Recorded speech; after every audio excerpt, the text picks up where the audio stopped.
बार बार 3 दिन से देख रहे सदन 2,500 रुपए के मैये सामान पे बहस कर रहा है। आप 2,500 रुपया दिए हैं कि अमृत दिए हैं कि कोई वरदान दिए, कुछ समझ में नहीं आ रहा है। आप 2,500 रुपया नहीं लग रहा है, 2.5 लाख की सैलरी दे दी है। 3 दिन सदन में उसी चीज में बहस हुआ। तो इसलिए हमने कहा कि आप एक गरीब आदमी को, एक लाचार व्यक्ति को 2,500 रुपया दिए हैं, उसका आप महिमा मंडन कर रहे हैं, तब सार्वजनिक कीजिए।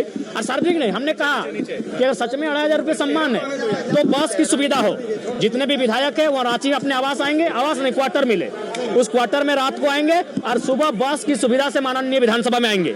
जब वो घर से आएंगे उनको टिकट मिले ट्रेन का फ्री में, वो ट्रेन में अपने नजदीकी ट्रेन में बैठेंगे और वहां से बैठ कर रांची आएंगे। रांची उनको क्वार्टर मिलेगा, क्वार्टर में माननीय बैठेंगे और सुबह को उनको बस की सुविधा हो और फिर वहां आएंगे। आप टीए लेंगे, आप यहाँ दिन में 100 रुपया का रसगुल्ला और हलवा खाएंगे और 2,500 रुपया पे महिमा मंडन हो रहा है। पूरा 3 दिन का सदन इसी पे बहस हो रहा है। जैसे आप झारखंड के 24 साल के झारखंड के लोगों को कोई वरदान दे दी 2,500 रुपया। तो आज इसीलिए हमने स्पष्ट कहा कि आपके बच्चे बाल में लगाएंगे बनफूल और गरीब के बच्चे लगाएंगे धूल और आप महिमा मंडन करेंगे।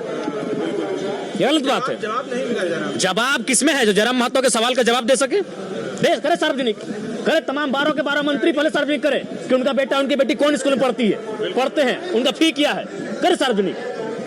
लेकिन क्या देखिए, हम बीच में नहीं टोकते हैं। हम पक्ष क्या बोल रहा है, विपक्ष क्या बोल रहा है, हम सब सुनते हैं। और जब हम बोलते हैं तो सदन सुनता है, और हमारे बीच में कोई बोलेगा तो फिर छोड़ेंगे नहीं। बिल्कुल, क्यों नहीं दिखेंगे भाई, क्यों नहीं रहेंगे? कुछ नहीं। देखिए, सरकार को भी मालूम है चुनाव समीकरण से जीत के आती है। लाठी तो छोड़िए, अगर आप यहाँ छात्रों पे अगर गोली कांड भी होता है तो सरकार को फर्क नहीं पड़ेगा, क्योंकि चुनाव समीकरण से जीते जाते हैं, मुद्दों से नहीं जीते जाते हैं। सरकार को जो वोट देने वाला पक्ष है वो एक बहुत बड़ी आबादी है। छात्रों पे गोली भी चलेगी तो छात्रों को दोषी वो ठहराएंगे और बोलेंगे हम 2029 में यही सरकार को बनाएंगे। तो सरकार को भी मालूम है, वो दिल्ली की सरकार को मालूम है और रांची की सरकार को भी मालूम है कि चुनाव मुद्दों से नहीं, चुनाव समीकरण से जीता जाता है। इनके पास वो वोट का समीकरण है। हाँ बिल्कुल बिल्कुल, क्या गलत कहा हमने? ये 18 साल की लड़की को 2,500 रुपया देंगे और महिमा मंडन करेंगे। हमने कहा आप उसको अगर स्कूल जाने से पहले पैसा देंगे तो चाट, छोला और सिंगाड़ा में खर्च करेगी, वो अपने श्रृंगार के सामग्री में खर्च करेगी। आप स्कूल जाने दीजिए, उसका अटेंडेंस होने दीजिए, उसके बाद स्कॉलरशिप के रूप में 2,500 रुपया दीजिए, यही पैसा दीजिए, लेकिन नजरिया बदलिए। सरकार तो इस उपलब्धि बता रही है। उपलब्धि है कि क्या है, वो जैसे जैसे दिन बीतेगा पता चलेगा।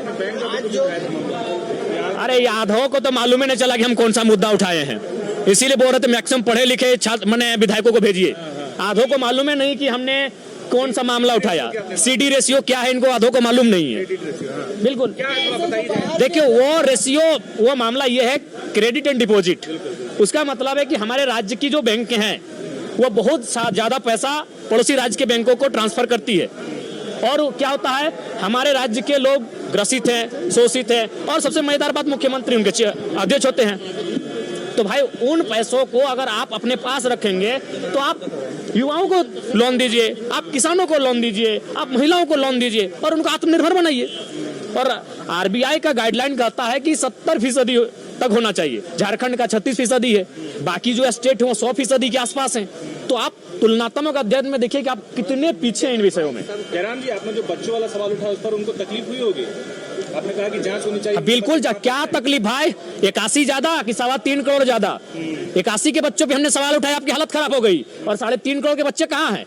धूल में हैं, सिलेट के जगह प्लेट लेके खिचड़ी खा के पढ़ रहे हैं। 81 के बच्चे मैंने अमृत वाले हो गए और बाकी लोग क्या धूल में पलेंगे? बिल्कुल जांच होनी चाहिए, तभी सरकारी सिस्टम दुरुस्त होगा, नहीं तो कोई बजट का मायने नहीं है। कोई बजट का मायने नहीं। आप कितना भी अच्छा सुंदर बजट क्यों ना लाए, वो भ्रष्टाचार की भेंट चढ़ जाएगा। पिछला बजट का आपने भी जिक्र किया कि यूज नहीं हो पाया, फिर बिल्कुल, जब प्रथम अनुपूरक बजट यूज हुआ ही नहीं तो फिर द्वितीय अनुपूरक बजट जो लेकर आप आए हैं ये केवल और केवल मंत्रियों की शान शौकत बढ़ाने के कार्य आएगा। जयराम जी, एक मामला आज जो बात ठीक है, मौका दिया जाए, देखते हैं। अभी शुरुआत हुआ है, कुछ दिन देख लिया जाए सरकार को। जो आज कैसा रहा आपका ये 4 दिनों का? ठीक ठाक रहा। अच्छा, सदन में जो आज हेमलाल मुर्मू ने बोला है वो कैसे हम देखते हैं? देखिए, मेरे हिसाब से मर्यादा में नहीं थे वो। उन शब्दों से, चूंकि वे लोग माननीय हैं, वो कई वर्षों से राजनीति कर रहे हैं, उन शब्दों पे उनको परहेज करना चाहिए।